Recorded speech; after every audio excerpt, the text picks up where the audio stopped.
যদিও গত নির্বাচনে এই হিন্দু কার্ডটি অতটা জমে নাই।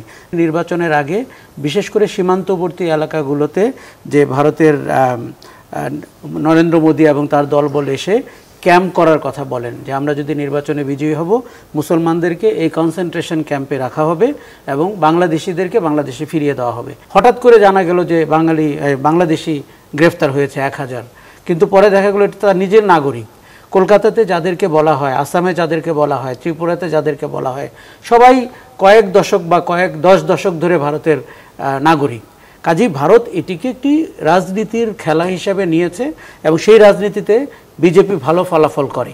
বিজেপি সরকার বা নরেন্দ্র মোদী বা অজিত দোভাল এই লোকগুলো কিন্তু ধর্মীয় বিষ ছড়িয়ে রাজনীতি করেন, ক্ষমতায় থাকেন এবং আগামীতেও থাকার চেষ্টা করছেন। আপনি দেখুন বাংলাদেশের অভ্যন্তরীণ বিষয়ে ভারতের একটাই পৃথিবীকে বলার, সেটা হচ্ছে সংখ্যালঘুদের উপরে নির্যাতন।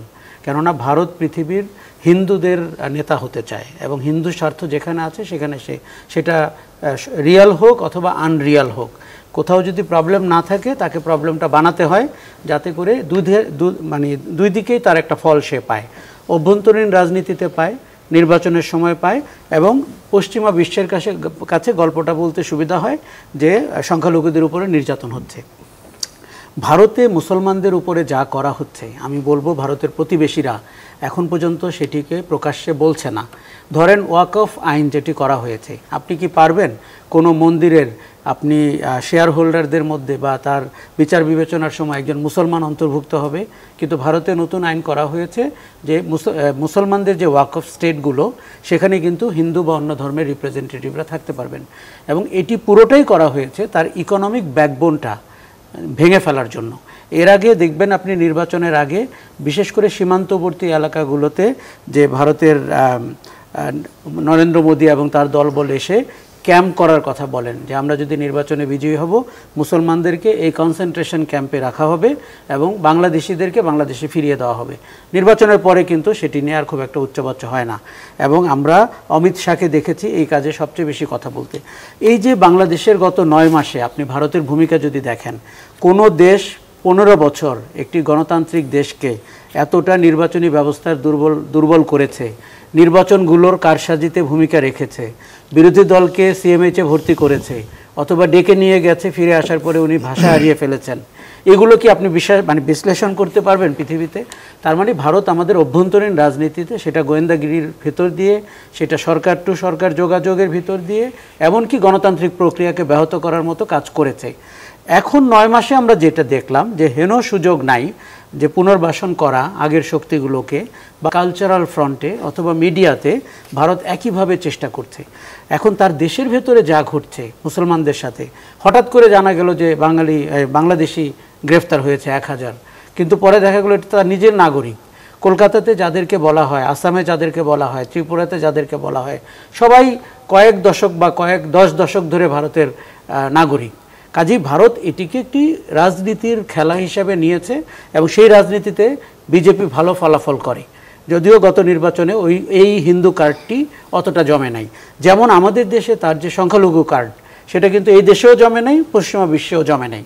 কেননা কোথাও গিয়ে তারা আসলে ঠিক তথ্য খুঁজে পায়নি যে সংখ্যালঘুদের উপরে নির্যাতন হচ্ছে। এখন আপনাকে অত্যন্ত সতর্ক থাকতে হবে।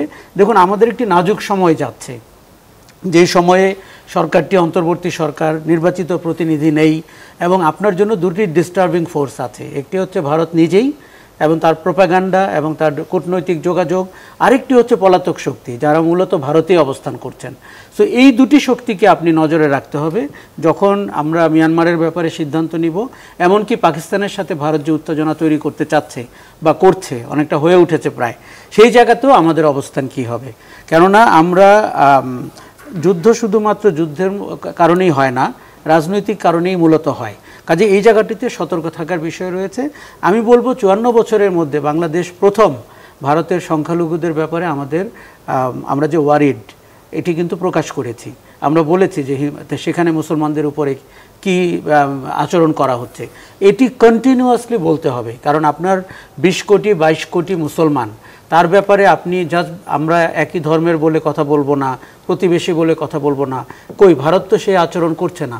ভারত তো মানে পশ্চিমা বিশ্বের কাছে পরিষ্কার বলছে যে বাংলাদেশের সংখ্যালঘু তার দায়িত্ব এবং তার দুশ্চিন্তা। কাজে আমাদেরকে এই চাপটি অব্যাহত রাখতে হবে পাল্টা চাপ হিসাবে। আমি কিন্তু কাশ্মীর ঘটনায় পাকিস্তানের ভূমিকার কথা বলবো যে তারা কিন্তু তদন্ত চাচ্ছে, তারা ইন্ডিপেন্ডেন্ট তদন্ত, এমনকি জাতিসংঘের তদন্ত চাচ্ছে, সহায়তার কথা বলেছেন।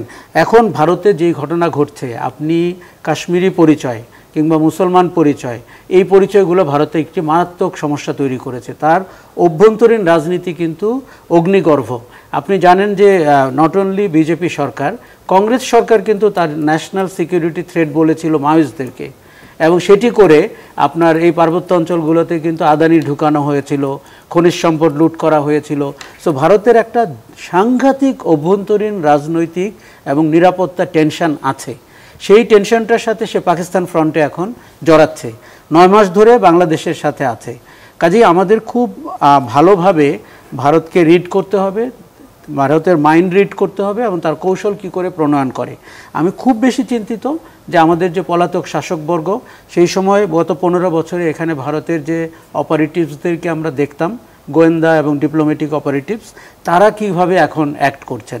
আপনি জানেন যে এই দেশেও এলিটদের একটা অংশ, কালচারাল অঙ্গনের একটা অংশ, রাজনৈতিক অঙ্গনের একটা অংশ, এমনকি বাজারে যারা এখন বিদ্যমান তাদেরও একটা অংশ কিন্তু মানে ভারতপন্থী রাজনীতি করে অথবা বাংলাদেশপন্থী রাজনীতি না করে বেঁচে থেকেছেন এবং নির্বাচনে গেছেন এবং ক্ষমতায় গেছেন।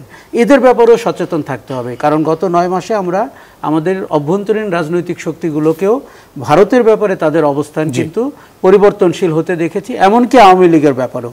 এটি কিন্তু এখন খুব দুশ্চিন্তার কারণ।